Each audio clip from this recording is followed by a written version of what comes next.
everyone, and welcome to Good Morning Sunshine. I'm Carrie Pena. Right now we are talking about mental health and healing trauma. I want to welcome to our studio Libby Pierce from Mind 24/7. Libby, thank you so much for coming in. Oh, thank you for having me. Mind 24/7 is a new approach to mental health healing, 24-hour accessibility to care. Talk about the model. Yeah, it's pretty revolutionary. It is immediate access for anyone.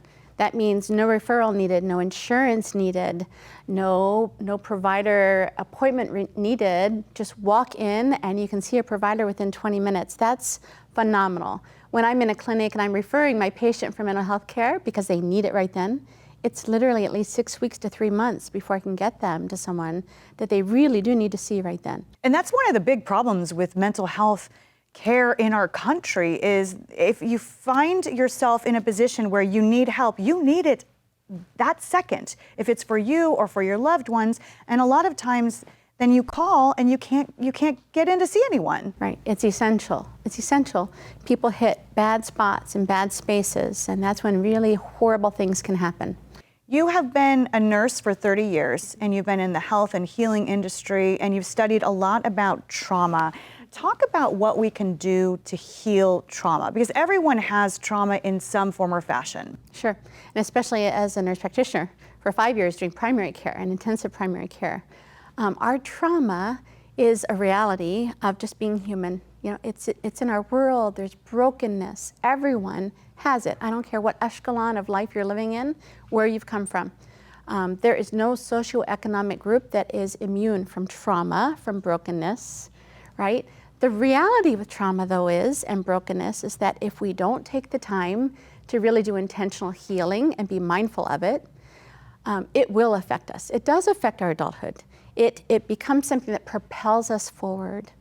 And instead of us making intentional, mindful choices in our later years, adult years, in relationships, in our parenting, in our job choices, our careers, whatever, in any sphere, it will propel us forward. And it will either have good effect or really negative effect.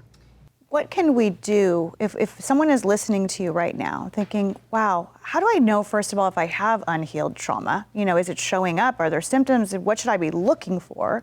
And then if I am identifying some level of trauma, what do I do? What are the next steps? Sure. I think it's always good to just take a mindful moment to sit back and look at my life, look at my relationships. Those symptoms will come out, right? Everybody talks about triggers.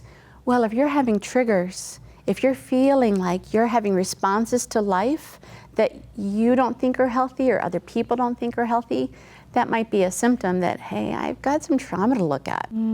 Like what, can you give some examples? I think that mindfulness and that self-assessment in relationships are really important. One of the things I look at for myself and others is I ask, am I having any kind of fight or flight response to a situation? Am I shutting down? Am I not really interacting? Am I not being the person I want to be or I think would be healthy to be in this interaction, in this relationship? And if you are identifying signs of trauma within yourself, what can you do? I think there's so many different avenues to healing. I don't think there is just one prescription. I don't. I think that our first item on the list is to be mindful and honest with ourselves. And even ask the people around us, you know, do an assessment with them. Do you see something in me that's kind of unhealthy? Do you think there's something I need to look at? I think that we need to be in relationships of trust for that to happen. That trust is the only power of change. That trust, once we're in a relationship of trust, then we can connect. You know, a connection, I'm just going to go back to that as well. I think that power to connect can be a symptom of an unhealed trauma or brokenness. If we're not having the connection with our world, with the people in our world, with the relationships in our world that are really healthy and whole, that's another symptom that I need to look at. So then what do you recommend people do next? Because you talk about that you feel, having worked in this field for so long, you feel that no level of brokenness, you know, is that we can all repair our brokenness. Talk about that. Yeah, I think everyone needs to hold the hope that you are not destined to be where you are today. You're not destined to repeat the things that have happened in your family history. You are not an identity of a pathology. You know, when you have a diagnosis, I always teach my patients, you are not your diagnosis. You're far more. You're a person, and you have a life to look forward to. There's always the hope of change. I think people need to have that. I think they need to know that, yeah, there's power to change, and I'm going to start looking for it. And those little inroads of change can come from counseling. They can come from books, from podcasts. I think there's so many different avenues where we gather that information. And I really believe that we will be transformed. And that's what we all want. We want to be transformed. We want to live a life that's renewed. So what I hear you saying is make sure you're identifying places of trust. If you trust, then you can tell your honest story. And that's the first step, right? Yeah. Making connections, whether that be a person who you connect with, or you find a book, a podcast, something. So you're connecting, you're not isolated, because isolation is a big problem right now in the world of mental health, right? Yeah. What is your level of concern about people being isolated and then holding all of that trauma, anxiety inside? You know, speaking of isolation, I think the whole phenomena of COVID brought to a boiling point, a very critical mass moment of that isolation. It had already begun because of social media. We began to live our lives online.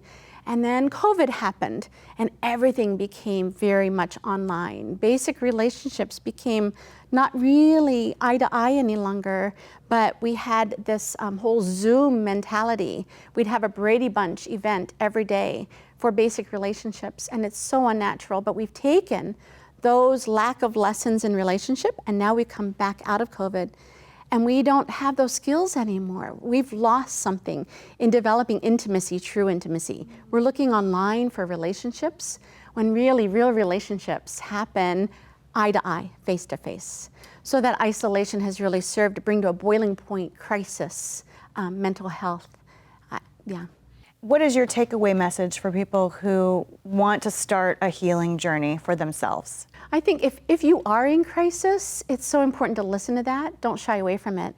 Use that as the important moment that's been given to you to finally make that launch into something brand new.